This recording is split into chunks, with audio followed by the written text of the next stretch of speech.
आज या ठिकाणी जिल्हा परिषद पंचायत समिती सार्वत्रिक निवडणूक 2026 यामध्ये अंदूर पंचायत समिती गणामधून भाजपाचे रणवीर चव्हाण या ठिकाणी भरघोस मतांनी निवडून आलेत. त्यांची प्रतिक्रिया आपण या ठिकाणी घेणार आहोत. हा आपला विजय याबद्दल आपण तुम्ही काय सांगा?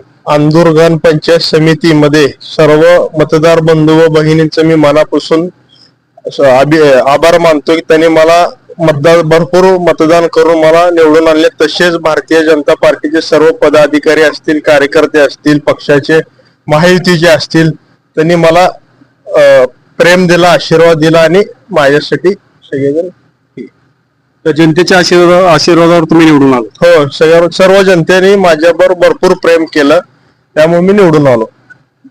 काय असेल आपलं पुढचा अजेंडा विकासाचा असेल. जी उर्वरित कामं असतील आपल्या मतदारसंघातले ती सर्व काम करण्याचा मी पूर्ण प्रयत्न करणार आहे.